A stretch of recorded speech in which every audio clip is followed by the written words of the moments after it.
ઉનાળાના પગરવ થતાની સાથે જ અમદાવાદ શહેરના અનેક વિસ્તારોમાંથી પાણીનો પોકાર ઉઠવાનો શરૂ થઈ ગયો છે, જેમાંનો એક છે શહેરથી થોડી દૂર આવેલો લાંભા વિસ્તાર।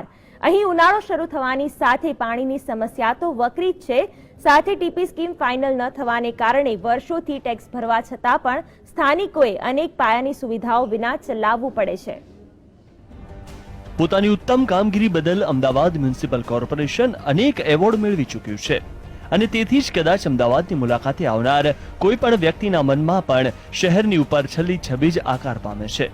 હકીકતે દૂરથી ડુંગર રળિયામણા એ કહેવત પ્રમાણે અમદાવાદ શહેરની બહારથી ઝાકમઝાળ ભરી લાગતી છબીની ભીતરમાં કેટલીક કડવી વાસ્તવિકતાઓ આજે પણ અકબંધ છે, જેમાંની એક છે પાણીની સમસ્યા અને તેનો વરવો અનુભવ કરવા માટે મુલાકાત લેવી પડે અહીંના લાંભા વિસ્તારની। અમદાવાદ શહેરની મુખ્ય ધારાથી આતડા રહેવા પામેલા આ વિસ્તારમાં મોટાભાગે શ્રમજીવીઓની વસ્તી છે અને કદાચ એટલે જ વણથંભ્યા વિકાસના આટલા વર્ષોના ગુણગાન પછી પણ અહીં પાણી જેવી પ્રાથમિક સુવિધા પહોંચી નથી। કોર્પોરેશન તંત્રને પણ અહીંની પાણીની સમસ્યા ઉકેલવામાં કોઈ રસ નથી। અમે પ્રાઇવેટ લાઈનો ખોદાઈ છે, પ્રાઇવેટ કનેક્શન લીધા છે, પ્રાઇવેટ અમે નારોલમાંથી સરકારમાંથી આવીને પ્રાઇવેટ એ લોકોએ કનેક્શન પણ જોડ્યું છે, પણ પાણી હજુ તો સુધી આવ્યું નથી અને બિલકુલ પાણી અમને મળતું નથી અહીંયા। અગાઉ અહીં મકાન દીઠ ₹500 ઉઘરાવી લોકોને પાણી જેવી પ્રાથમિક સુવિધાઓ માટે તંત્રએ એનઓસી આપ્યું છે। આ સિવાય વર્ષોથી સ્થાનિકો પાણી સહિતની પ્રાથમિક સુવિધાઓ માટે કોર્પોરેશન તંત્રને નિયમિત ટેક્સ પણ ભરે છે, किंतु आज दिन सुधी तंत्र द्वारा पीवाना पाणीनी के अन्य कोई प्राथमिक सुविधाओनी व्यवस्था करवामां नथी आवी। तो पीवाना पाणीनी अछतना कारणे અહીં સ્થાનિકો ના છૂટકે ખાનગી બોરનું ખારું વખ જેવું પાણી પીવે છે, જેનાથી કેવી કેવી સમસ્યાઓ સર્જાય છે તે તમે પણ સાંભળી લો। पानी से हम स्नान करते हैं तो उसमें क्षार जैसा हो जा रहा है, साबुन से कपड़े नहीं साफ हो रहे हैं और लोग पानी पी रहे हैं तो उसे पथरी होने की ज़्यादा संभावना है। कम से कम 4-5 दर्दी ऐसे हैं जिनको पथरी की समस्या ज़्यादा हो गई है, किडनी स्टोन हो गया है।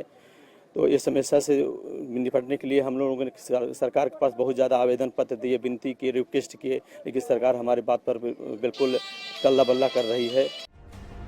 आम तो लांभा विस्तारमा अनेक जाति धर्मना लोको वसे छे, पण कमनसीबे पाणीनी समस्या मुद्दे सौ कोई तंत्रनी लाचार प्रजा बनी गया होय तेम लागे छे। गामनी मोटाभागनी वस्ती ज्यां वसे छे ते कुल 5050 मकानो धरावता इंदिरानगर विस्तार 1, 2 અને 3 માએ 3 દિવસે એકવાર પાણી આવે છે અને એ પણ માત્ર 30 મિનિટ માટે। તો આ સિવાય અહીં કેટલાય વર્ષોથી ટીપી સ્કીમ ફાઇનલ નથી થઈ, જેના કારણે તંત્ર પાણી ઉપરાંત વીજળી અને ગટર જેવી પ્રાથમિક સુવિધાઓ પહોંચાડવા માટે પણ ઠાગાઠૈયા કરી રહ્યું છે। ત્યારે જોવાનું એ રહેશે કે માત્ર સ્વપ્રચાર બાજીમાં મસ્ત રહેતા કોર્પોરેશન તંત્રને લાંભાની પ્રજાનો પાણીનો પોકાર સંભળાય છે કે નહીં। કેમેરામેન જીતુ મકવાણા સાથે નરેશ મકવાણા, GSTV અમદાવાદ। આ સાથે જ આ બુલેટિનમાં હાલ બસ આટલું જ। આપ જોતા રહો GSTV। નમસ્કાર।